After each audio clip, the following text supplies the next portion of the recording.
Manchester United are back and Inter stay in the lead in Serie A, even if this weekend's games were not optimal. We almost went a full match day in Spain without a draw, and I think it's time we draw up a mercy rule in Bundesliga. All this and more in this episode 108 on the No Business Soccer Podcast. News. Woo, kicks off. Let's dig in.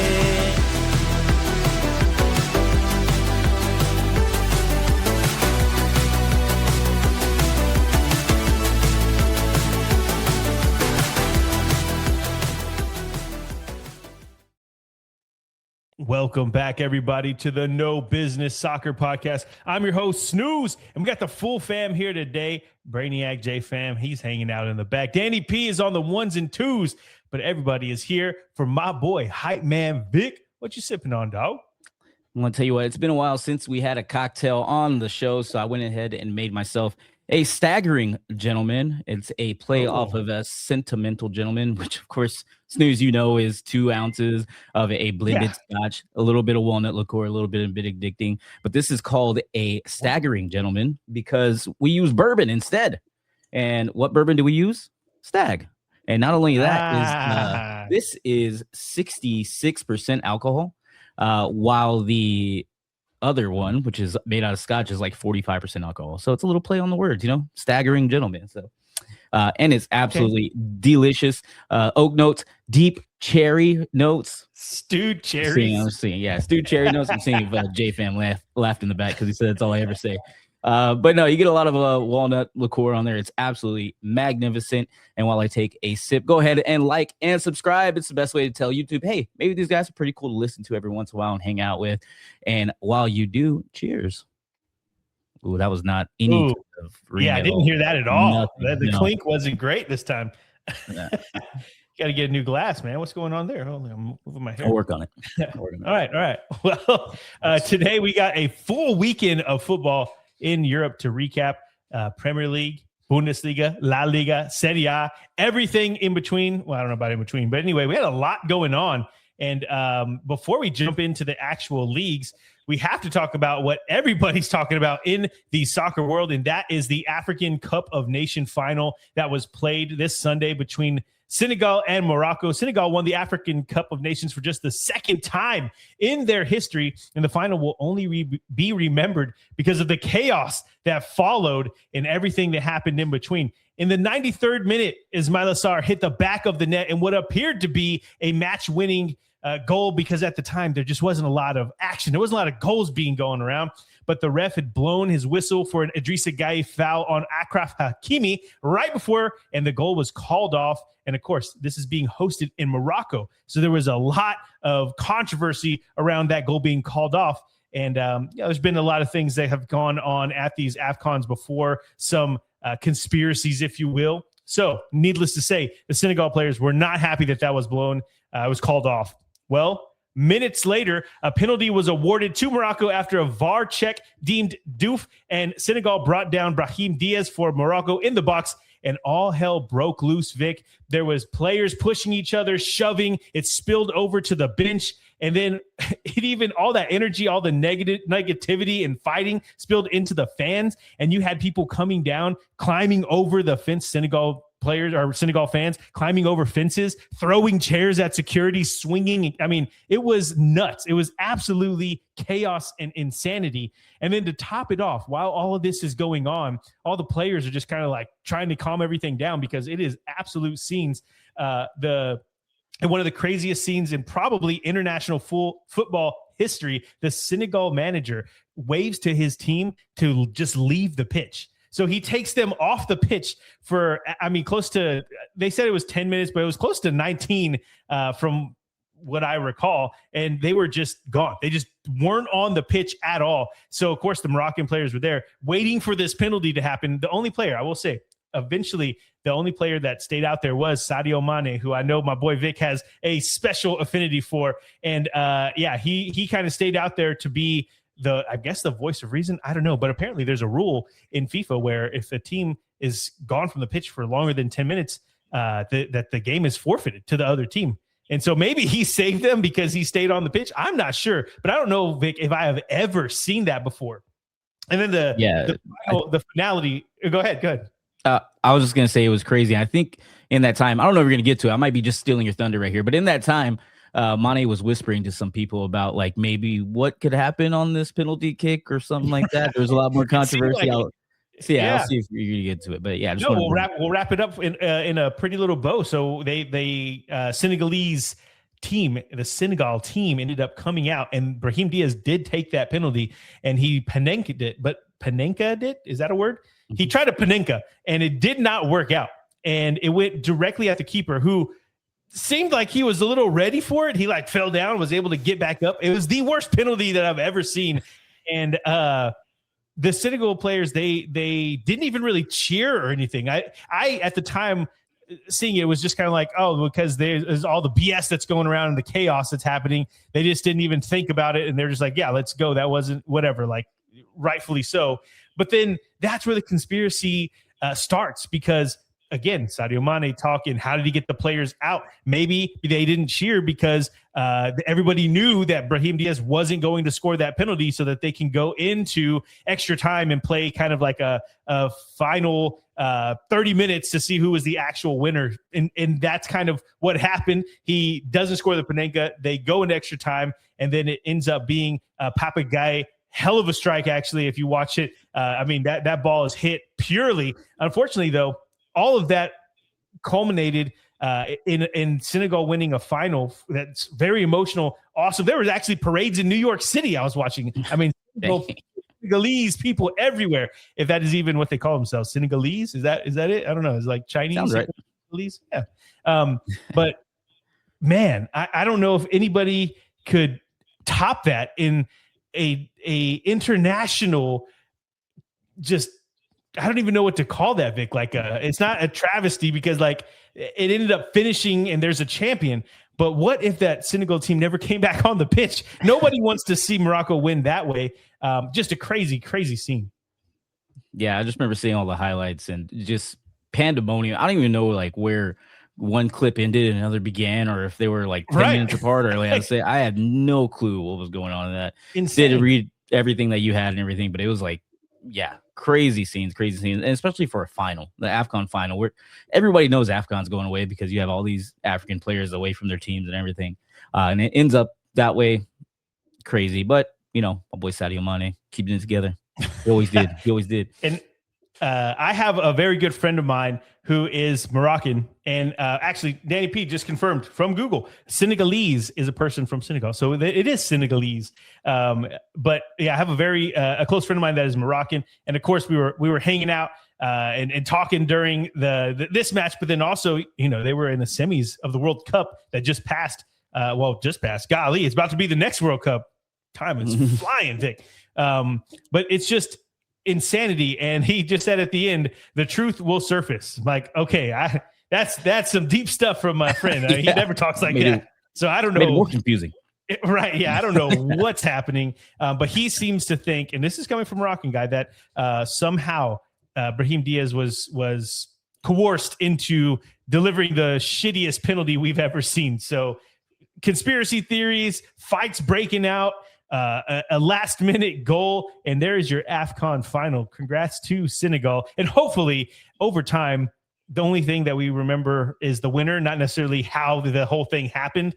But, man, heartbreaking if you're Morocco to go from, like, we're about to have a penalty to win this thing to not winning it after all of the craziness that happened. Team leaving the pitch. Oh, my God. We can talk about this for hours, but we got a lot to talk about on the other side. So, yeah, that's your AFCON wrapped up in a bow. We're going to go ahead and jump into some of the games that happened in Europe. And I think, Vic, we will start in Italy.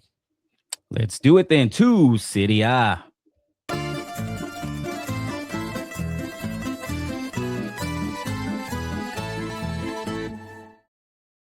I apologize if I turned my head to drink my water in the break and popped the mic.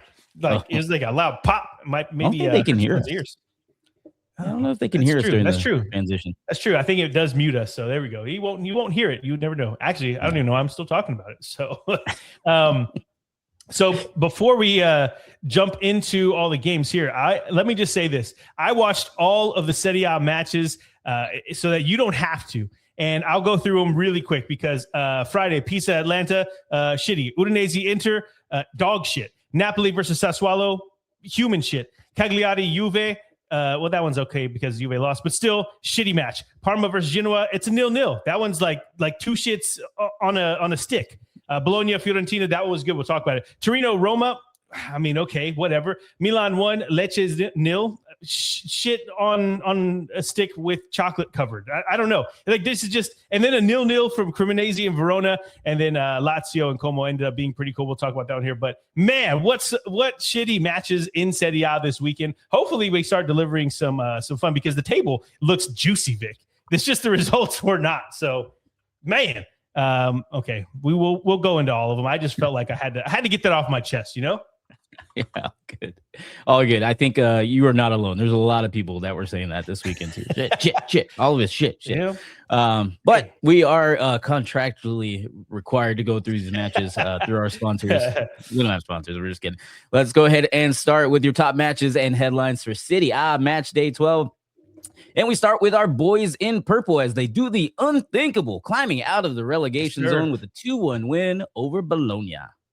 Yes, it was just a matter of time, like the Randy Rogers band said. Our Fiorentina got their first away win of the season. They had to do it without Moiskin, who was out with an ankle injury. Fiorentina had a 2-0 lead at halftime, and they cruised through almost the entirety of the match until Bologna goal in the 88th minute made the final minutes and stoppage time a little tense, but I mean, really, they get the job done, and it's 3 more points, and they are finally above water, as you mentioned. Excuse me.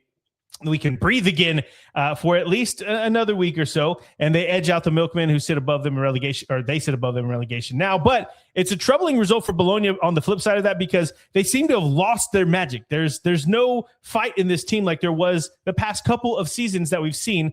And they've only won once in their last 5 games, and they're sinking towards mid-table and sinking fast, like a rock, you would say.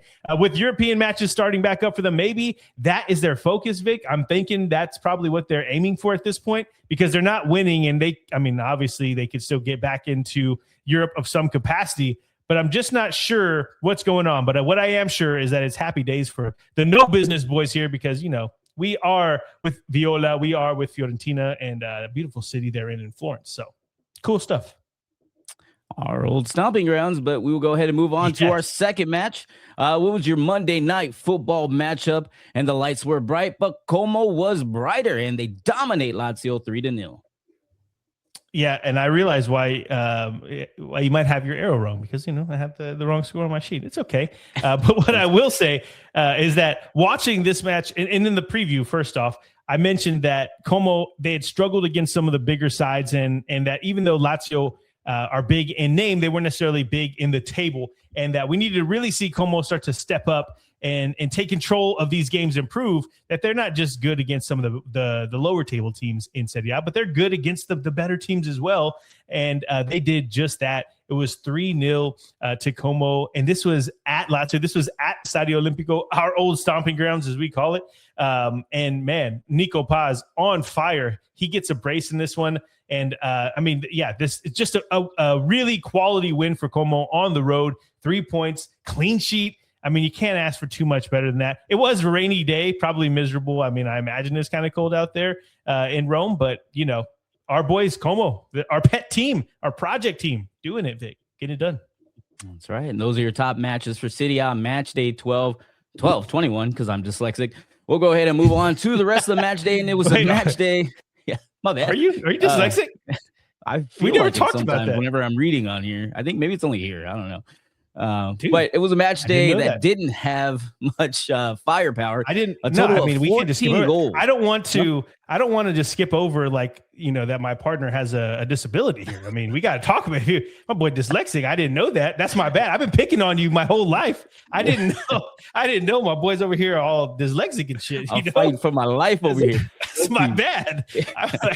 I'll be talking about how you mumble and stuff. That's my bad, dude. Yeah, I'll mumble because I don't know what I'm about to say. My bad. But as I was saying, and you can see the graphic, there are only 14 goals this match day in all 10 games, dudes. For reference, Bayern Munich scored 16 in their last 3 games just themselves. So pretty shitty, as you said earlier. Weekend. Yeah, like we were talking about. But for some reason, it's still like one of the most competitive leagues and fun to watch. I have no idea. But let's go ahead and get into the rest of the match days. Match day 21 started with your lone match on Friday as the relegation threatened Pisa were able to scrape a point from the number 7 Atalanta. Yeah, in all honesty, the matches, like I was saying, probably not fun to watch the entire time. But we've mentioned this before. Sometimes when you go to the matches and it's a 1-0, those are more fun than if it's like 3-4. Because yes, there's a lot of goals, but also like the 1-0, that one goal, it's like you wait all day for that one and you get it, and it's just like, I don't know how to say that without sounding very sexual. So that's just, you get a big release of energy. Anyway, so yeah, it was all jokes, all love. And the fact that the table, sometimes the actual performance doesn't necessarily match up to how competitive the actual table is. And that's fine. It's awesome. So anyways, just jokes. All right, going into this match, Pisa and Atalanta.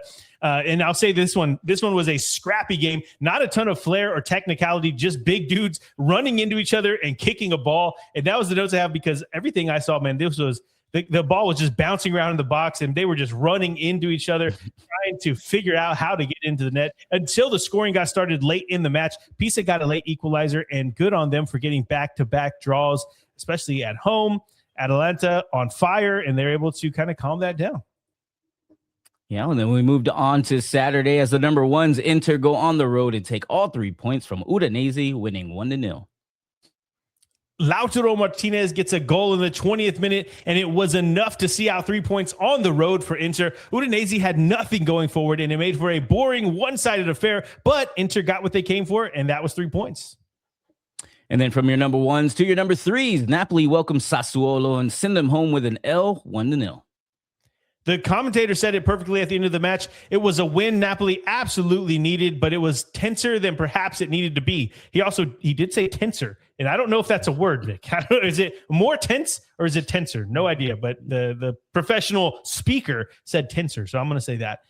Anyway, and that's what it felt like, though. Sassuolo had a couple of really good chances that could have made things super interesting, but Napoli get the win, and in the title race, style points don't really matter here, so it is what it is. And then Saturday ended with Cagliari handing Juve their first loss. I almost said Juve their first loss since December 7th, 1-0. Cagliari did what Udinese and Sassuolo failed to do, which was sit back, soak up the pressure, and hope for a goal. Cagliari's goal was a very slick finish from a set piece, but Juve, outside of pot shots from outside the box, mostly from Kenan Yildiz, they never really tested Cagliari. They couldn't find a way to unlock the defense, and it cost them. And I just haven't seen many games for Juve lately looking like that. I feel like they're always attacking, and end up getting a goal or two. Not this time around. Cagliari with the win. And then we moved on to Sunday, and it started with everyone wishing they hit the snooze button as Genoa and Parma draw 0-0. Yeah, this result didn't favor either side. They both needed to win. They didn't get it. No goals scored. We can move on.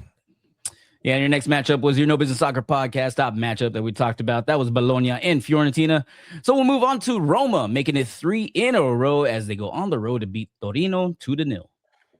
Roma's new boy, Daniel Malin, just signed from Aston Villa, and he's already showing his worth in Serie A with a goal in this one. He could have had a brace, too. One was called off right before the actual goal that went in. Roma's slump is truly over now as they've won 3 straight and have kind of worked themselves back into title contention. And with some of the shiny new toys they brought in this window, they might be ready to go on a run and start to push further up. Hopefully make it more interesting. I mean, not that it isn't as interesting as it could be, but 4 teams is better than 2, Vic. And, you know, it's better than 3 as well. How about that? That is double checked with our fact checkers. And yeah, that is true. That is a classified true statement. We'll go ahead and move on as Sunday ended with Milan keeping pace with the top 3 as they get the 1-0 win against the visiting Lecce. It was another match where the lower table team parks the bus and hopes for the best. Boring matches, but effective in keeping the score tight and giving them a chance. But Milan get the job done, and the 1 goal comes from their new boy, Fulkrug, who came from West Ham just in this past window. And very cool to see some of the guys coming over to Serie A and getting some goals right away, specifically from the Prem. So, yeah, gotta love it. Gotta love it for Milan. And then we moved on to your Monday Night Football doubleheader, and it started with a dud as Cremonese and Verona draw in an uninspiring 0-0 draw. Yeah, we don't really get to talk about that. The only thing I'll say for this one is that where's Vardy at, man? I came back from a winter break, and he had won man of the match, and then since then, I don't think they've won a game. I don't even know if he scored since then. I think that was back in November, so sad. That's funny. My boy Christian, the Juve fan, was just saying that. He's like, I remember they had Jamie Vardy. I forgot they had him until he watched this last game, and I saw him again. But yeah, it was good news. And then they went away. I don't know what happened. And but those are your matchups for Serie A match day 21. Let's take a refresher at the table. And the table on top, you'll see Inter Milan. They have 49 points in the number 1 spot. Following them is the other Milan, AC Milan, with 46 points. 3 points behind them, then 3 points behind Milan is Napoli, taking up the number 3 spot with 43 points. Then it gets a little tighter there. 1 point behind them is Roma, rounding out our top 4. And then tickling our top 4 is Christian's boys, Juve, over there with 39 points, fresh off a loss. They could have been up there, but the goal differential would have got them up there as well. Coulda, woulda, shoulda, but did not. Speaking of did not, here's a bunch of did nots down here. Lecce, the number 18 spot, they have 17 points. First team to be relegated if the season ended today. They are followed by the newly promoted Pisa, who have 14 points in the number 19 spot. Tied with them is Hellas Verona with 14 points as well, taking up the 20th spot. A solid foundation, group of 14s down there for the rest of Serie A. And you can see how close it is right in there. You see there's 4 teams with 23 points, 22 points. And with that gap from the relegation zone getting a little bit tighter there, any of these teams can drop in there pretty soon. But it is crazy, right? The worst team right now is looking like Lecce. I don't know if they're running on 4 losses in a row. And the least informed team so far. So hopefully they turn it around, or I'm sure they're hoping they turn it around. I hope they do not, because points. Fiorentina got them. Yeah, that's crazy. 18 to 11, 6 points. Golly, that is up crazy. For grabs. Yeah, up for grabs. Good times. That's why this is one of the most fun matches. One of the funnest leagues to watch. And I was telling my boy Christian that too. I was like, dude, I'm starting to watch Serie A a little bit more, because they mean more over there. They mean more, and when he says watch, right? He means pay attention, right? Like pay attention to the results more, because the games themselves. Right. How does it? Not this we're just kidding, Serie A fans. Yeah, we're just kidding, Serie A fans. Don't come for us. It's not our fault. Score more goals. It's fine. Okay, let's move it right along, Vic. Let's go to Germany. Let's do it to Bundesliga.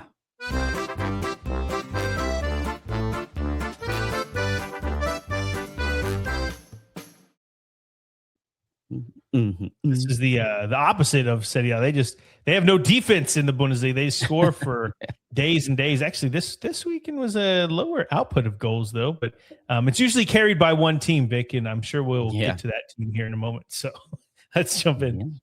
Let's do it. Let's go over Bundesliga match day 18, and we're going to start off with your top matches and headlines for Bundesliga match day 18. Or should I say Bayern and their sons Liga? And it has me thinking we need a new mercy rule, as Bayern yet again earn a No Business Soccer Podcast certified belt to ass match as they beat the number 3s at the time, Leipzig, 5-1.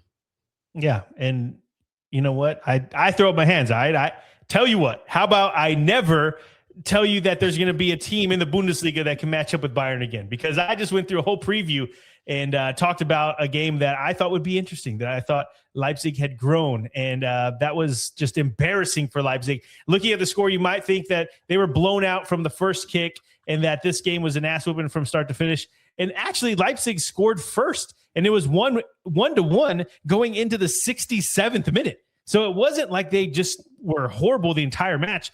But the problem is Kane, he scores Bayern second, and it just they just gave up. The floodgates opened, and Leipzig completely collapsed in the latter part of the second half. And yes, I will say one thing, Vic, because I don't get a lot right, but technically they did do better than their 6-0 loss to Bayern. And that's what I said. I said, I don't know if they'll win, but they'll do better, because, 5-1 is better than 6-0. So how about that? Baby steps. And one of the things I was going to say, bro, if if they did not lose to Arsenal, we'd probably be talking about this being the best team to ever exist in forever. But Arsenal beat them 3-1 in the Champions League. If they had gotten that dub, would have been way crazier. We've been talking way more about them, but that's enough. We already know they won it. They won it. They're running away with it. Let's go on and move to your second match. And it had our surprise number 5's Hoffenheim move up to the can it be number 3s as they get a solid 1-0 win over Leverkusen. Yes, sir. The Hoff are for real. And I decided, Vic, it's not the Heim. It'll be the Hoff. At least this is how I'm taking it, Vic, because there's no more ifs, ands, or buts about this Hoffenheim team. Leverkusen aren't playing like themselves lately, and maybe that had something to do with this result, but hats have to go off to Hoffenheim for taking advantage and seeing out a win against a dangerous team. Let's not forget that Hoffenheim finished 15th last season and are sitting pretty for getting into Europe at this point in the season. I guess we're a little over halfway, maybe right at halfway, but it is back-to-back losses for Leverkusen, and they need to figure it out fast, but you cannot take anything from Hoffenheim. What a great result.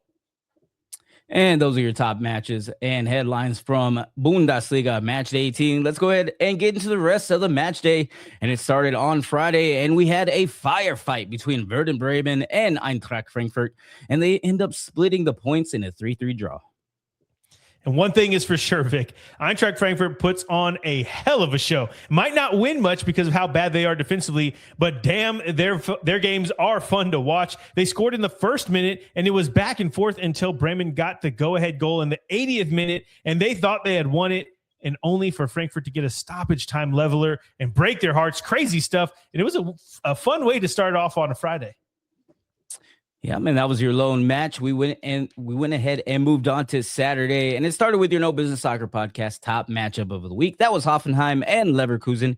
We already talked about that, so we'll move on to our cute little mascot Cologne getting a much-needed 3 points as they beat the lowly Mainz 1-0.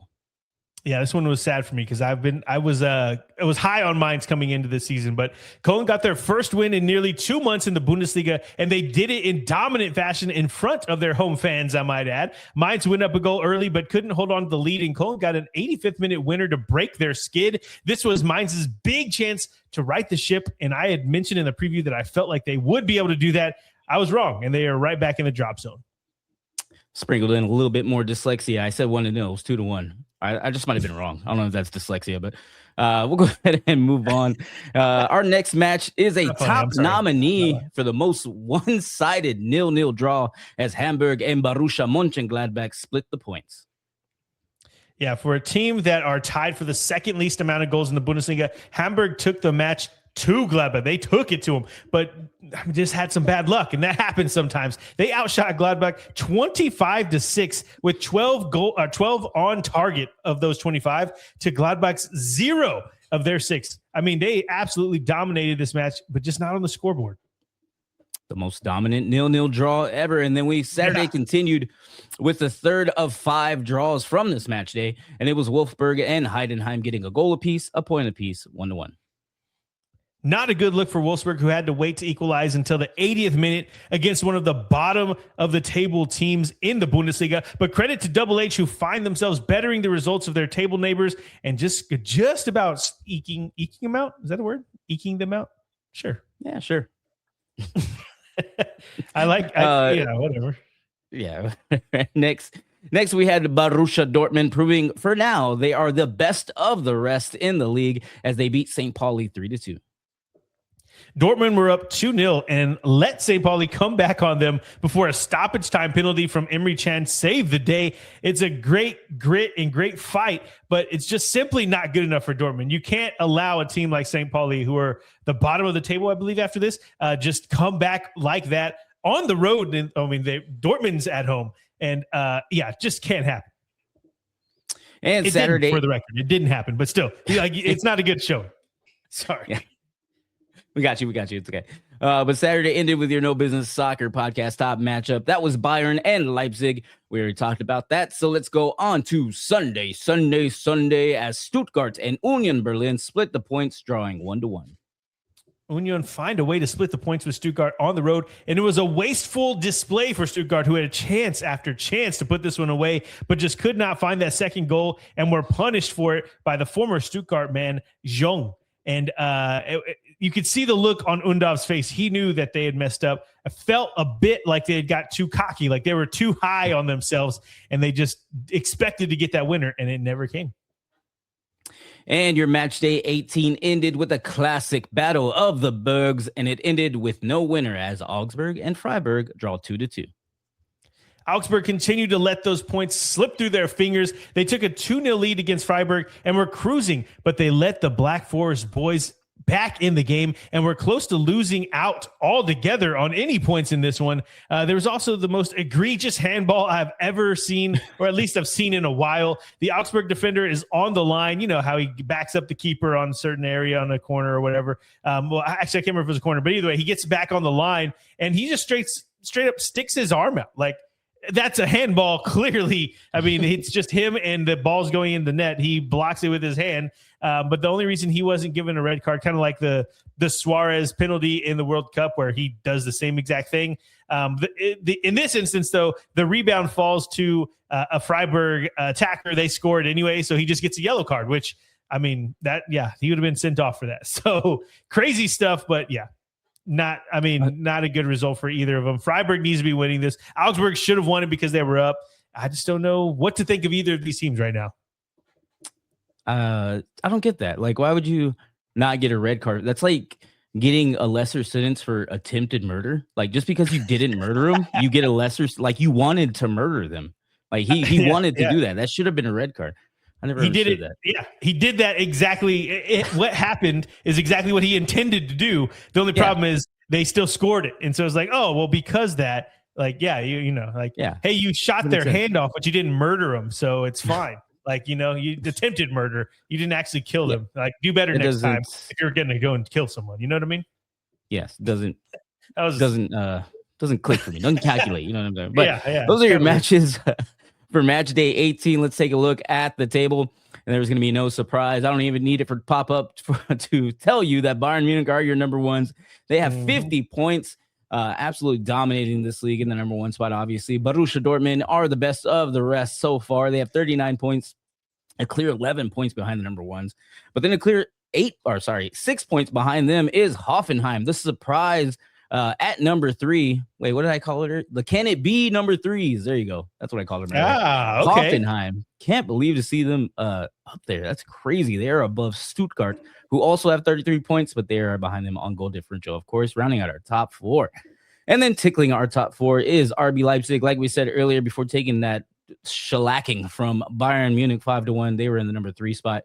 But since they take a 5-1 loss, they're down, tickling the top 4 at the number 5 spot.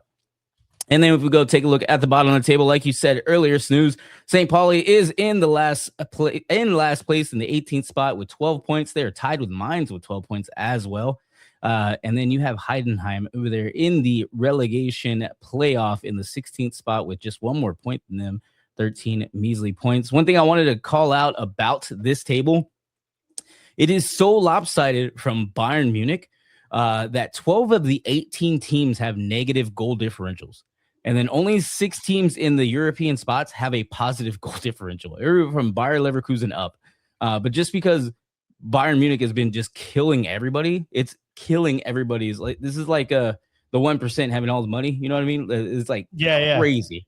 It is crazy the way it looks. That is crazy. Like, yeah, people. I mean, Eintracht will probably be in the European spots, and they have a negative goal difference right now. Negative goal difference. That's crazy. That's how Bayern Munich is spanking. That's why I said Bayern and its sons Liga instead of Bundesliga.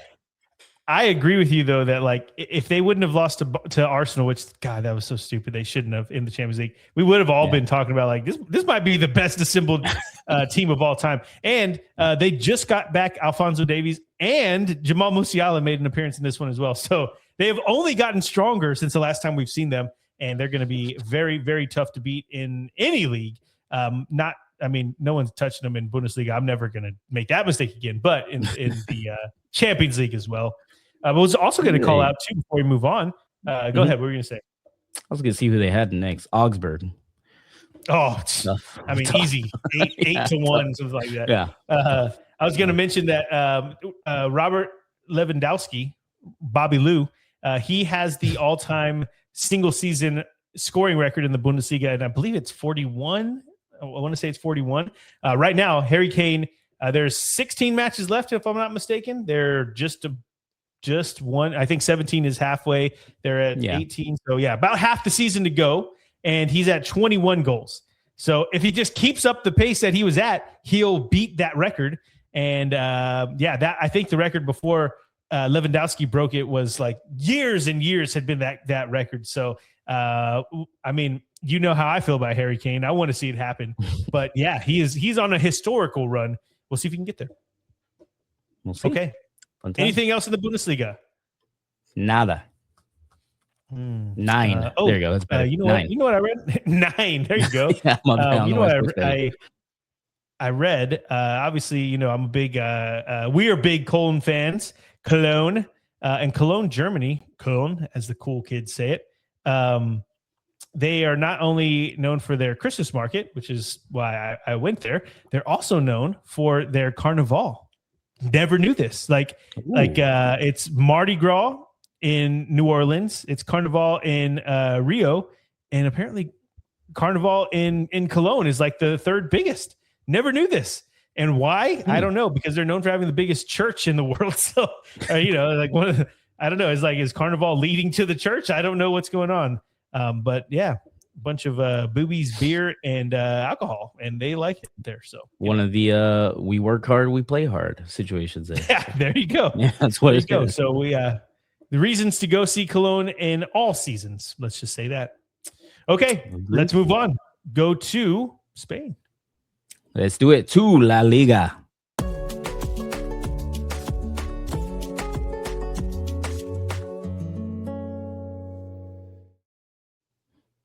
I said words on that transition. See if anybody heard. I don't think they did.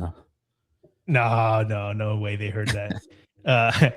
I do have a couple of pieces of notes, mostly about Real Madrid because of all the turmoil that's going on there.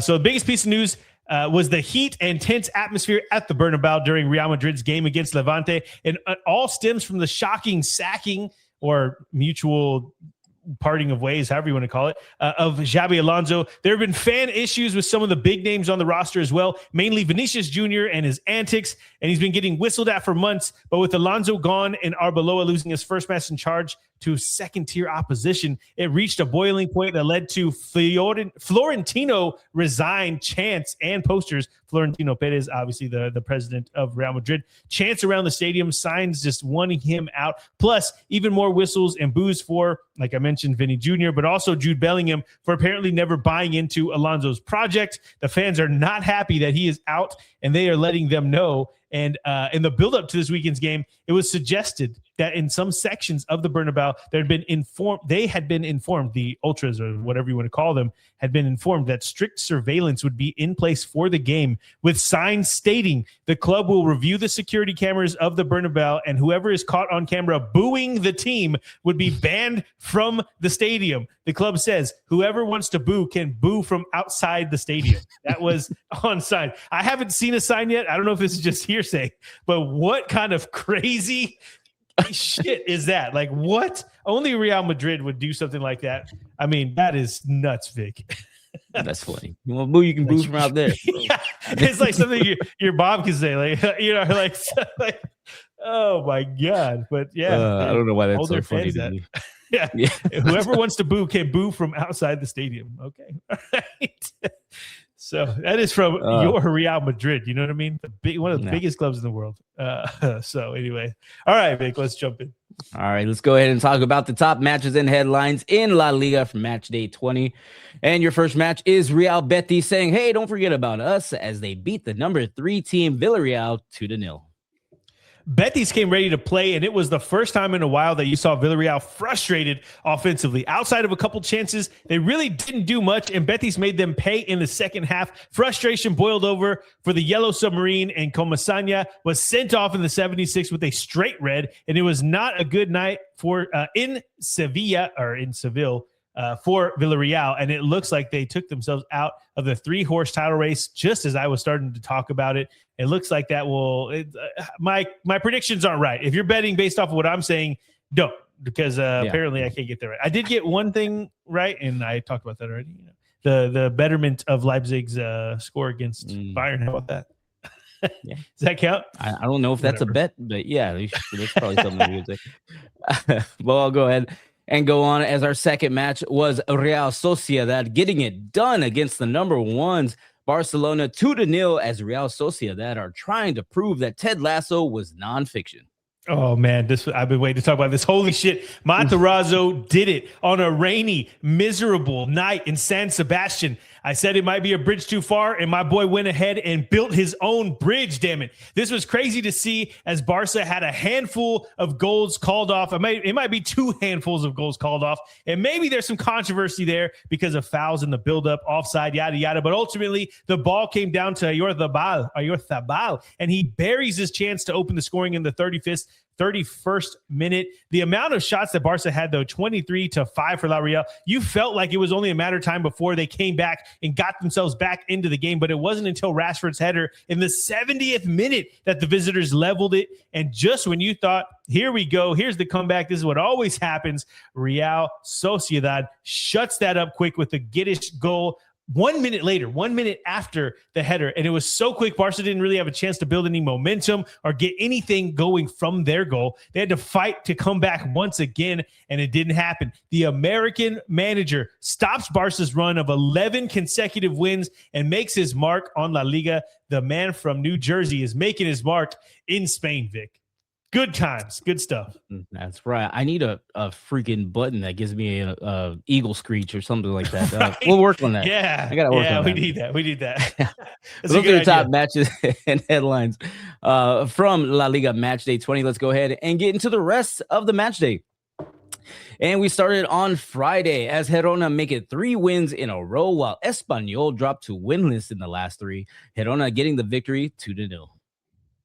It wasn't exactly how Girona drew it up, but like the wise man once said, points is points. Penalties in the first half and the second half stoppage time is the difference here, and it means that Girona are mid-table and no longer worried about that dreaded drop zone, Vic. I mean, I thought they were dead in the water at the end of September, and here they are. We are almost at the end of January, and they're mid-table. So, yeah, it just shows you how quickly things can turn around with a couple of results here and there, and specifically for them, they're starting to stack these things up. Well, I'll tell you what, Snooze, there's a reason they call this a staggering, gentlemen. I'm already starting to feel this. We might need to power through this episode here, but let's go ahead and go on. We moved on to Saturday as Real Madrid take advantage of the slip-up of Barcelona. Real Madrid earning a 2-0 win against Levante, and it pulls them to within 1 point of the top spot. It was a standard win for Real Madrid. Mbappe scores. They look dangerous and should have had more. And with the amount of whistles going on from the Bernabeu full time, as we talked about, the Madridistas are still not over that loss and the sacking of Xabi and the loss I'm talking about to Albacete. Next up, we had Mallorca getting back on the winning track as they beat Athletic Club 3-2. Mallorca absolutely needed that win, and with Athletic Club in a slump, they took advantage and they got it done. It's always going to be hard for a non-Barca or Real Madrid player to win the Golden Boot in La Liga, but just to call out my boy Medici for Mallorca is catching up to Mbappe. He had a hat trick in this one and is now only 5 goals shy of Mbappe's record. And then Saturday continued with Osasuna getting the 3-2 win over the visiting Oviedo. Osasuna breaks the hearts of Oviedo with a stoppage time winner, and after Oviedo had played so well in all of the game, they just get nothing at home, or it's not at home. They go on the road and they almost get something from this game and they get nothing, and it plants them at the bottom of the table. It's a brutal loss, and it's just what do they say is like, the game is beautiful, but it'll break your heart. That's kind of how this one was. Our boy Budimir, though, the only thing, he gets a brace here. I haven't been able to call out my boy's name for a while, so welcome back to the race, Budimir. And then Saturday ended with your No Business Soccer podcast top matchup of the week. That was Real Betis and Villarreal. We already talked about that, so we'll go on to Sunday as Valencia gets some much-needed points against Getafe, getting a dub 2-0. Getafe slide continues as Valencia jumps out of the bottom 3 with a win on the road. It was a hell of a chip finish for Gaia to late in the game, I guess, to put it away. We didn't know at the time, but either way, this is something that they can build off of, hopefully, because Getafe, yes, they're not the team that they were last season and even earlier this season, but Valencia, man, they are looking better for this win, and hopefully, Vic, we can see them start to push up the table.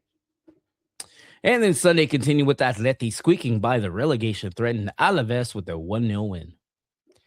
I don't know if Atleti ever just give us a comfortable, easy win, like a 3-0, something like that. They always seem to make it much harder than it needs to be. Or what did the commentator say? Tenser. The matches need to be tenser. For some reason, Atleti just seem to do that. But they dominated this match in every statistic. They should have had many more goals as per usual. But one more goal than Alaves will be just fine for them, and they get that.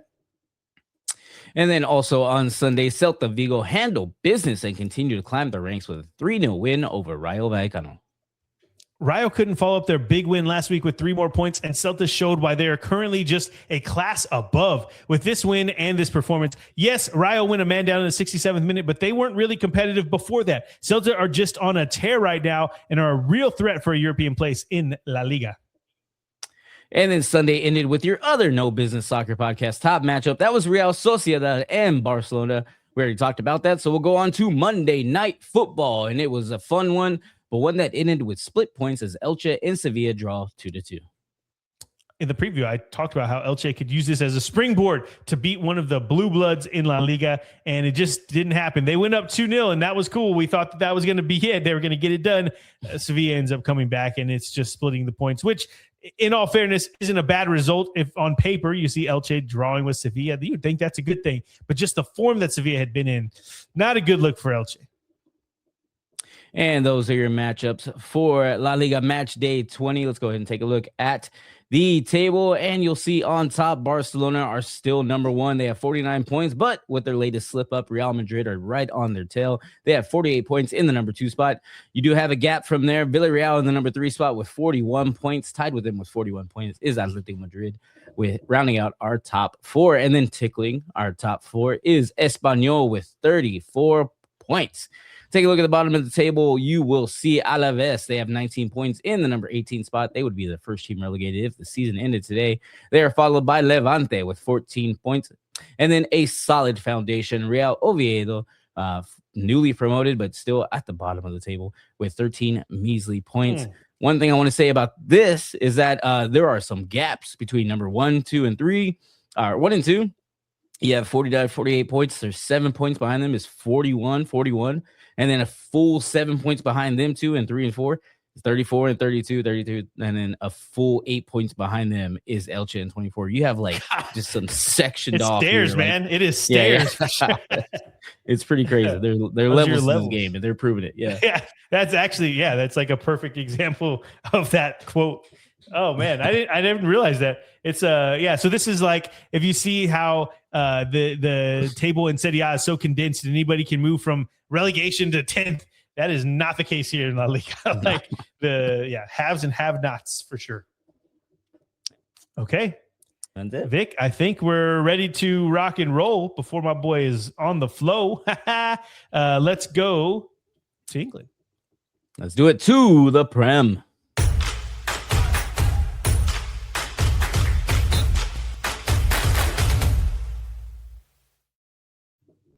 Oh, yeah. I'm sipping on a cold one tonight, too. I don't know if I told you. Oh, yeah. What do you got? Frosty root beer. Oh. That's pretty good. Is that your favorite root beer? No, actually. It's the first time I've ever had it, and it's too sweet. It's a little too creamy. Not enough root beer-y flavor. You know what I mean? Do you have a favorite? So far, I really like St. Arnold's. Right? Yes, look at you. That's my boy right there. He knows me. That's right. Well, let's jump into the news and notes around the Prem, and we're going to start with Premier League managers now more than ever before clapping back at the board and execs at their clubs, and it's interesting to watch. First, we had Enzo Maresca flirt with Man City, push for a better contract, and then lash out at the board after mounting losses at Chelsea. Then we had Ruben Amorim go at the board at United after he was essentially told he would be coaching the team and not have control over the players. Now the latest in the ballsy coaches is Oliver Glasner, who went after the board, the Palace board, after their loss to Sunderland, saying that they had abandoned the team and that after selling Gay to City essentially behind his back, he was very much about the team and their health more so than about himself, but still biting the hand that feeds is never a good way to go about this stuff. It's not a great look. Palace has come out already and said that he will manage until the end of the summer. He's already said that he's not renewing his contract, so it's basically a free man. But we'll see. And it's just crazy to see this, Vic, how it's like, it feels like these managers are saying something on purpose to get like to make the board mad and seeing if they'll do something like that. For instance, like, how you do this thing where you piss people off on purpose. You say something to piss people off, or you text something stupid, just like, cause it's going to piss them off. You know what I mean? No, so, not ringing a bell. No. So, the point is, since you do that, it's like these managers are doing that, but not just to me or like someone like your friend, like you usually do all the time. They're doing it to corporation leaders and boards who run $1 million or hundreds of $1 million clubs in the Prem. So anyway, I figured you'd have like you're on the same wavelength with these guys and stuff like that. So I mean, I never do that. So if you put it that way, I'm kind of on the coach's side. I don't know. Okay. So, yeah. All right. He's doing it right now, guys. He's doing it right now. And so some more stats from this week, which is just insane. These things I heard since January 1st. This is from The Athletic. The current top five. Since January 1st, the current top five have won less games than the bottom top five. That is insane. And then this one. Five? Yeah, sorry, bottom top five. Yeah, the bottom five. Okay. Yeah, there you go. The current top five have won less games than the bottom five teams since January 1st. I don't even know if that's will ever be seen again. This is like a once in a lifetime thing. This one is for Vic specifically. The Liverpool, the first reigning champs in Premier League history, to fail to win a game at home against all of the promoted sides. That's insane in the membrane. So I can go ahead and remove that from my sentence I'm going to say later. Damn, my bad. It's all right. I'll just say it talked about it. Yeah, there you go. Right. They'll forget about it. Okay, Vic. Yeah, that is the news and notes for the Prem. Let's jump into match day 22. Let's do it. And we were going, of course, with your No Business Soccer podcast, top matches and headlines for Premier League match day 22. And our first match turned Manchester red as Man U get an impressive win against Man City that I'm sure had Ruben Amorim punching air. And holy shit, it was not even close. I lost count of the amount of times we saw United running at City's back line with numbers, and Diallo showed that he should have. Sorry, I read that wrong and I started just saying something different. He showed why they needed him to come back from the AFCON. There you go. Next sentence. And he should have had at least a brace in this game. I don't know what's happened to City the past few matches, but they look broken, like something's off. We said in the preview of this match that we just wanted to see City not choke like they did against an interim manager against Chelsea, but there's no reason to say that they were going to outright win this game because they just did the same thing. We had the same song and dance, and guess what, Vic? That's exactly what happened. I don't know if it's just a new manager bounce or what, but this looked like a completely different Manchester United side out there. Unrecognizable from the team that was floundering under Amorim, and it's too early to say that this is going to be the norm and that Carrick has them on the straight and is this straight and narrow or straightened arrow? I've never known that one, but I always thought it was straight and narrow until you said straight and narrow. I mean, I'm probably, that's not even a thing. I was going to say straight and narrow, but producers, straight and narrow. Straight and narrow is what we got. Okay. I had it right. But my mind is playing tricks on me there.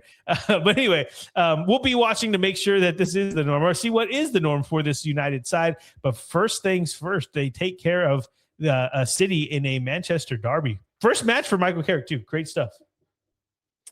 We then had Chelsea able to get back on their winning ways finally as they beat Brentford 2-0. This was supposed to be the match where Brentford show the world why they're the real deal after watching this. But after watching this unfold, though, it just feels like they had a good run in their schedule against lower table opposition more than them actually being top half of the table good. Because, again, I was excited to see how they handle this at Stamford Bridge. And turns out that they didn't really handle it at all. Now, maybe we had a different tone. If you watch the match, Kevin Schade had 2 one-on-one opportunities with the keeper. I mean, that doesn't happen maybe once a game, and he had 2, and they were both blocked. Neither of them go in, and if they did, maybe we're singing a different tune, but it's a win at home for Chelsea, 3 points and a clean sheet for Rossigny's Blues, and we go on. And those are your top matches and headlines from Premier League Match Day 22. Let's go ahead and get into the rest of the match day. Match day 22 started with the Manchester Derby. That was our the match and that we already talked about. So let's move on to the Foos of Sunderland being able to add to Crystal Palace misery as they get the 2-1 win at home. The Foos. Okay. I was like, what is he talking about? The Foos way. What's up, fool? Okay, I got you. So the Fools. We can now add Oliver Glasner and Palace to the clubs in turmoil. As we talked about a second ago, you wouldn't expect that from FA Cup and Community Shield holders from earlier this season, but following the 2-1 loss to Palace and his outburst, we are definitely flipping our views on Palace at the moment. But on the flip side of this, Sunderland needed this win to get back on track after going a while without a win, and no better place to get it done than at the fortress that is called the Stadium of Light. What a place. What a story for Sunderland. And our next matchup was your other No Business Soccer podcast top matchup that we already talked about. That was Chelsea and Brentford. Let's go ahead and move on to the Reds of Liverpool, having their mood be more and more blue as the relegation threatened Burnley are able to get a draw 1-1 at Anfield. And like you said, Snooze, it marks the first time ever that Liverpool did not get 3 points off of any newly promoted teams at Anfield. And just to tell you, not just Liverpool, they're the first in Premier League history to do that as reigning champs. Okay. So there you go. Yeah, adding we didn't have to say that. But I will give you this. Maybe I did curse Liverpool here because I said this match wouldn't even be close. Yes, take some responsibility. Okay, well, technically, by the score, it didn't play out the way on the pitch it did because, yes, I cursed them, I guess. But, I mean, they dominated this match. And Szoboszlai hit the post on a penalty. Gakpo had one cleared off the line in the dying minutes of the game. Ekitike was served a ball on the platter right when the game was about to end. So, I mean, yes, technically I did curse them, but oh my God, did they piss this game away themselves? It's my fault. I knew you'd say it, but man, why are they not converting these big? What is going on? I mean, Szoboszlai had a penalty. Crazy. Yeah, I know. And I saw he took too long to take that penalty. And I was like, shit, he's going to hit it too hard. Like, I just knew he was going to hit it too hard. And he hit the shit out of that post too, did he? Like, he the crossbar.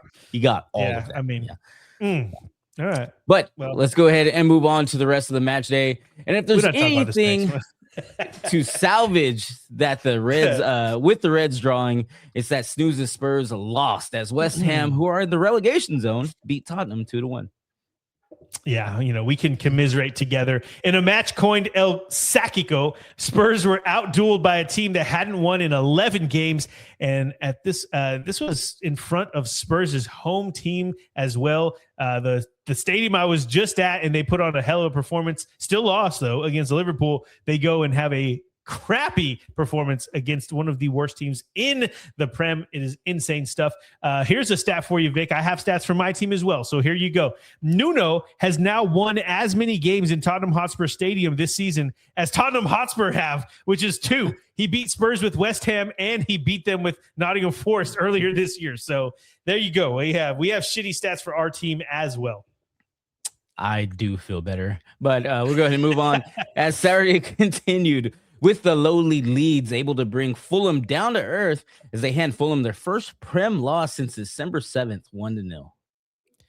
We were headed for another 0-0 in the Prem until Nemecha came up with a clutch goal in the 91st minute to give Leeds the win and all 3 points. This was the first loss Fulham have had in 6 Premier League games, as you were mentioning. Goes back through all of a couple months ago. Fulham had been on a tear, so don't take this one for granted. It wasn't the most fun game to watch, but for Leeds, they don't care as long as they get that win.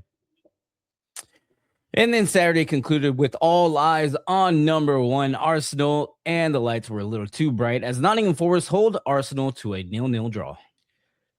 They missed the opportunity to put the title race to bed again as they continue to drop points. But the good thing is they aren't dropping points in the title race because no one in the top 4 won this week. And they actually gained a point on Villa and City in a I mean, they get a 0-0 and they still gain a point. I call that a win in my book, even though for the Mutual, this is ridiculous. Like, why does the top 4 or 5 teams suck? I'm glad my team's on the top 4 because then, I'd have to talk about it. So. Yeah, we'll actually talk about the table and what's going on in the table because it's crazy. But we then moved on to Sunday. And with a total of 1 goal scored on this day, it wasn't in this match as Wolverhampton and Newcastle draw 0-0. A 0-0 that was not exciting. And the only thing interesting to come out of this match was a video that I saw. I think Men in Blazers posted it. It was a kid sitting in the stands with his pops watching this game. And he's over there. He has like his little chicken nuggets and he's all excited and watching the game. And his dad like nonchalantly just does what dads do. He just like reached over and grabbed one of his chicken nuggets and he just eats it. And the kid just looks at him and just starts crying and like closing up his chicken. He was so pissed off. And if there's anyone who understands that kid's misery, it is Victor, because he absolutely hates when people grab his food. Just ask, bro. You can have it if you ask. Don't just take from my plate, bro. I get so infuriated. Damn, yeah. I wish I we knew had why that you're clip laughing so too. I know. You saw it, like that kid is just, you're so pissed off. I was right there with him. But that's about the only thing that happened in this match that was interesting, though. So let's go ahead. We will go ahead and move on to our other match on Sunday that had 1 goal, and it went to Everton of all teams as they were able to silence the Villa crowd, getting a 1-0 win. Yes. Sorry, had to clear that cough out of there. But yeah, Everton, like they get a win here, and it's a 1-0, but really should have been way more goals from both sides. I felt like they were both going at it pretty well, but at the end, fun match to watch. Everton gets the win. In the first half, I think Villa were lucky to go in 0-0, and maybe Danny P will correct me on this or tell me that I'm right on, but it felt like Everton had a lot of chances in the first half that just didn't convert. Not to say that throughout the game, Villa didn't have their own chances, but specifically Morgan Rogers was the standout player. And it's not saying much because he is the standout player for Villa this season. He's breaking out, but man, he was really, really good in this game without a goal. And I mean, if you look at it on the whole, or in entirety, how about that? So there's no more questionable statements here. The Toffees hand Villa their first home loss in the Premier League this season, which is just crazy. Great result for Danny P's boys. But the one thing I will say is that the guy who scored the goal for Everton was Tierno Berry, who came over from Villarreal. I don't know if this is his first goal or second goal. He hasn't scored a lot for Everton, and he's been getting a lot of shit for it. But he looks so surprised that he scored. He's like walking like to the crowd, and maybe that's just his celebration. He's just kind of like confused, but it felt like he was as surprised as all of us watching it that he was the one that got that winner. I actually watched that game and I saw him celebrating. Barry got some big ass teeth, and I was telling you guys that. I don't know. Maybe we'll make that the thumbnail. I have no idea, but I was like, bro, you got some big ass teeth. Yeah. But go ahead. As long as they're white and big, that's fine. You know, they were. If you got big yellow teeth, that's not good. Yeah. All right. He had like 4 Apple iPads, right? But we'll go ahead. We then moved on to Monday Night Football, and it was a frustrating one for the Brighton supporters, as while they owned time to possession and shots on target, needed extra time just to tie it up as they draw with Bournemouth 1-1. Yeah, this is the result in itself is kind of disappointing because Bournemouth, they had been so bad recently. Obviously, Dr. Tottenham gave them a win, but other than that, they hadn't been that great. And Brighton, I mean, not that they had been great themselves, they haven't done a lot of winning, but you just felt like this was a one they can get the advantage over, and they weren't able to do it. So it is what it is. But man, Brighton, we just expected a little bit more. And I would say the same for Bournemouth, but they've sold off some of their best players. Like, of course, they're going to go down a bit. And those are your matches for the Premier League. You hear that? Match day 22. Let's go ahead and take a look at the table and snooze. Before we get started, I'm just gonna let me go over the table first. So at the table, you'll see your number ones, which are Arsenal still. They have 50 points. They are clear 7 points ahead of the number 2, which is Manchester City, who have 43 points. Tied with Manchester City with 43 points is Aston Villa. And then rounding out our top 4 are your Reds, Liverpool with 36 points.